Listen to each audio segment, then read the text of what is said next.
Ladies and gentlemen, this is the Nationalist Show with Kennedy Abong. Today, the Supreme Court gave their verdict. The scrutiny report, as you may have watched, proved to be the turning point of this presidential petition.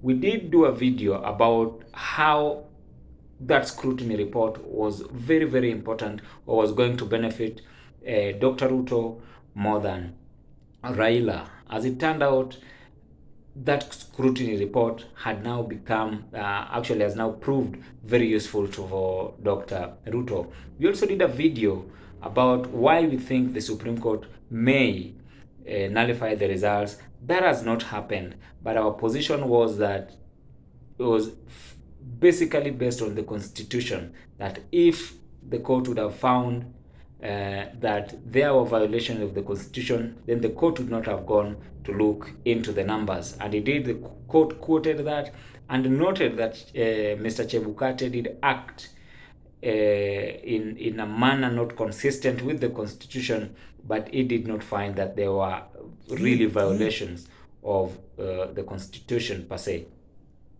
So, upon that judgment being given, Dr. Ruto addressed the nation at his current residence. Of note was his demeanor and how he spoke. It showed a man that is not only eager to start the work ahead, but also a man who is already in charge, is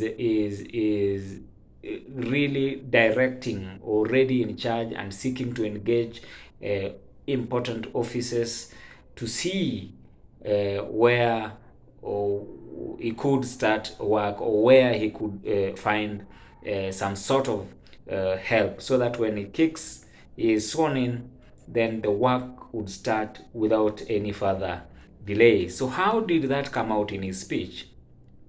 Before we do that, kindly we urge you to subscribe to our channel if you're watching us for the first time. And if you've been our viewer and yet to subscribe, kindly do so, because here we give you objective analysis of what is going on and the position of the law and politics generally. So, to the main point, how did Ruto's speech show a man already in charge? Number one, you notice that he stated that he hadn't spoken with President Uhuru Kenyatta for quite some time, but quite curiously, he said he'll be making a call placing a call to Uhuru Kenyatta to ensure that there is smooth transition. So he's already taking this thing, he's already trying or taking charge of his own transition rather. The statement is to send a message to President Kenyatta that he can no longer be ignored in these matters, and will want to be briefed rather on how the process goes on as a matter of right, a constitutional right.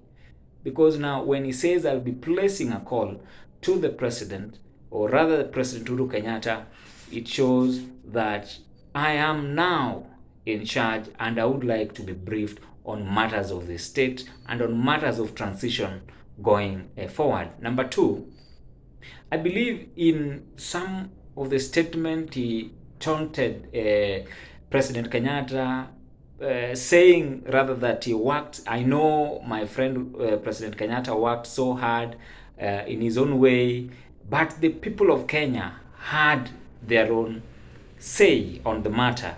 Essentially saying that regardless of the state machinery that you deployed, I have managed to single-handedly destroy basically all that state machinery and come out on top. And therefore that gives him a lot of political strength, if I must say, compared to even when President Uhuru Kenyatta took power in 2013. This is a man who, against all odds, came against state machinery, all that power, but still managed to succeed and win the presidency. And therefore, for him, this win is very, very important, because it was a win that was against all odds. Number 3, again directing his message to President Uhuru Kenyatta, saying that we will remain friends, but in the context where we are. Essentially saying that him and President Uhuru Kenyatta will now operate on opposite sides but as friends. Him as the head of government and Uhuru Kenyatta as the part of opposition, which he has stated clearly that he does not really care about any issues of handshakes. And then to alleviate the fears that some section of the country may have, he spoke about completing the projects that are yet to be completed.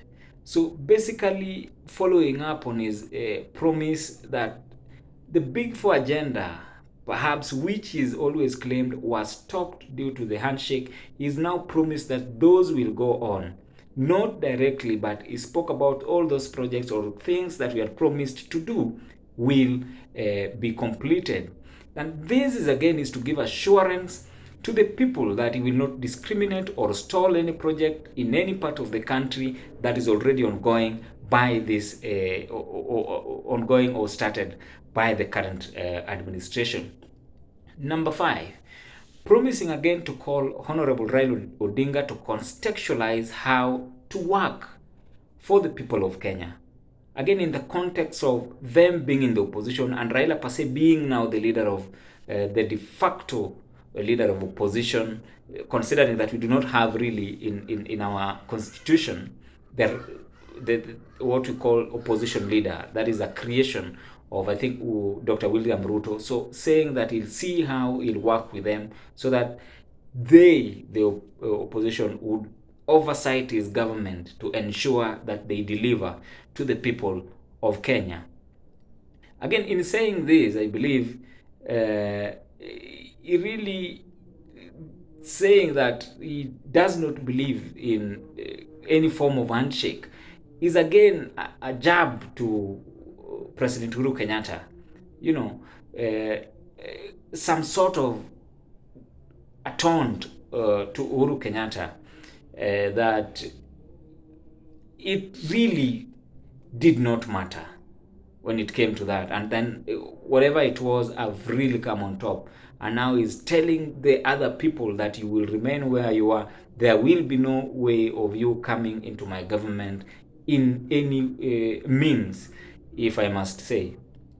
Then lastly, saying that beginning tomorrow, being the 6th September 2022, this is now the most direct way in which in his speech he showed that he's now in charge or is seeking to be more involved in the affairs of government going forward.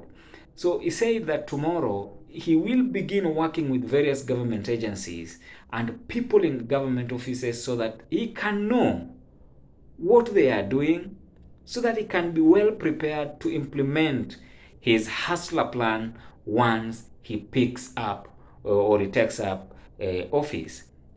So in our view, these are some of the various ways that Dr. Ruto showed that he is a man really eager to take up office and also deliver and implement his plans for the people of Kenya. For us here as nationalists, we must give him all the benefits and all the support so that he can move the country forward. So whatever support across the country that the president-elect may require once he's sworn in as the fifth president, it is for us as Kenyans, and I call upon everybody that we give him the support necessary to drive our country forward. The country belongs to all of us, those who voted for him and those who did not vote for him. So the spirit of the nation must always trump or every division or differences that we may have as a people. Once again, I want to remind you to kindly subscribe to our channel.